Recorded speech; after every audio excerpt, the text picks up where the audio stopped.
Saturday, Saturday, Saturday. It's only Elton John, isn't it? Chatting Tracks. Let's talk music. Hi, it's Robbie. It's Chatting Tracks. Let's talk music indeed. Welcome to today's episode. So it turns out Elton John and Disney Plus are going to bring out a documentary called Never Too Late. It's a documentary I can't say the word documentary. It's a documentary / film about his entire life. It's going to be great. I'm sure it's going to be great. I hated Rocketman. I thought it was like the worst film I've ever seen. Bohemian Rhapsody was pretty good, but they twisted some of the story, but it was still a narrative story. Rocketman, I just couldn't stand it. Anyway, I love Elton. I saw him live about 4 years ago, and I had to wait 3 years to do that because the tickets kept getting moved on. I was meant to see him 10 years before that. It took me ages. I managed to see the farewell tour, and it was absolutely blinding. It was so good. Hang around to the end, and I'm going to show you my favourite Elton John album, and also I'm going to give you a great reason to subscribe because I need you to subscribe, and you'll find out why just at the end.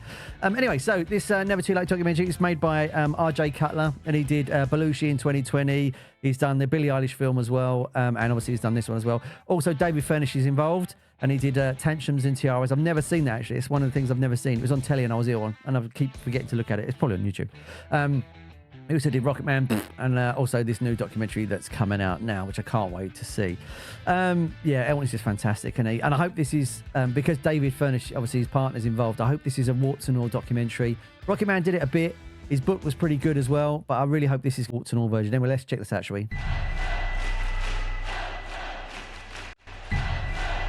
Yeah, he did, and they're all bloody brilliant. I love Honky Chateau and Don't Shoot Me, I'm on the Piano Player. Great albums. I always believe that if you have got enough ambition, you can make it anywhere. So far, we've got a load of old footage, which is really good, because I want some of that Honky Chateau, because he went in, is it Chateau Montmartre, the studio out there where the Grateful Dead recorded, Bolan recorded, loads of people recorded out there. Bowie did pin-ups there. I think, yeah, I'm sure he did pin-ups there. And you got all those sorts of, that sort of French footage. I hope there's a load of that as well.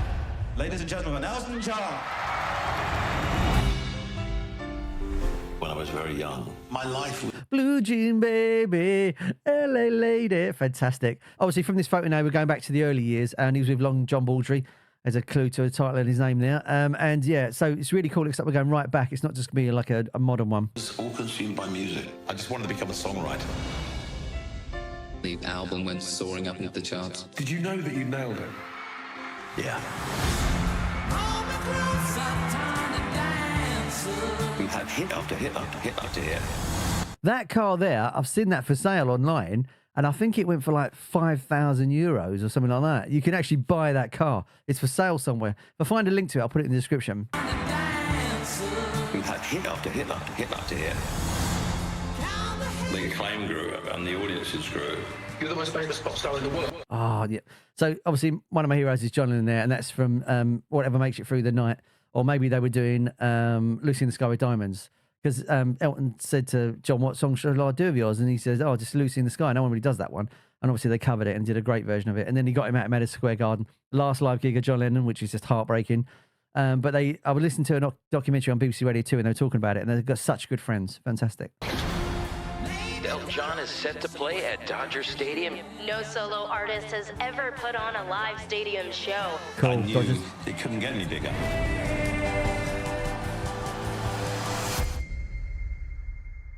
At that time, there was an emptiness within me. My soul had gone dark, I'd gone dark. That wasn't a joy to be around.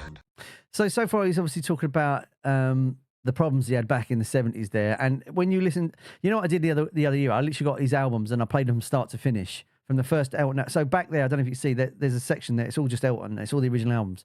And as the problems started to progress, you notice the albums were getting a little bit more wilder during that period. And that's why I think like Honky Chateau and Don't Shoot Me were the two good ones. After that, it starts getting a bit crazy and all that. I wonder if he's going to talk about the fact he got married in it as well. I wonder if he'll put his wedding in there and all that sort of stuff. I'm really super excited to see where he's going to go with this. I didn't have anything apart from my success and my drugs. I took a bunch of tablets and I thought I was going to drown. Wow, he's going that far. Cool. I mean, I felt there must be something more to my life than this. I was still very naive. I didn't know I was gay.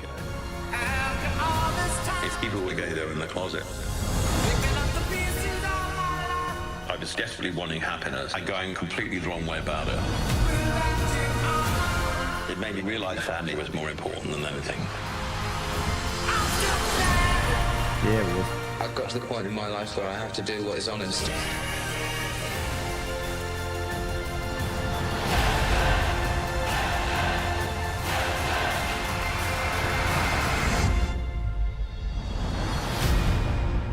Cool.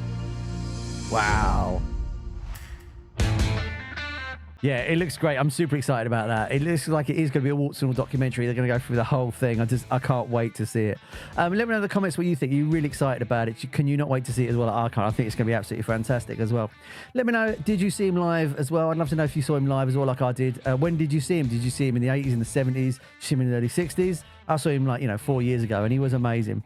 Don't get me wrong, his voice was still there, but it was just to see him play the piano. That's the bit I really want to see, and he just absolutely nailed it out of the park as well.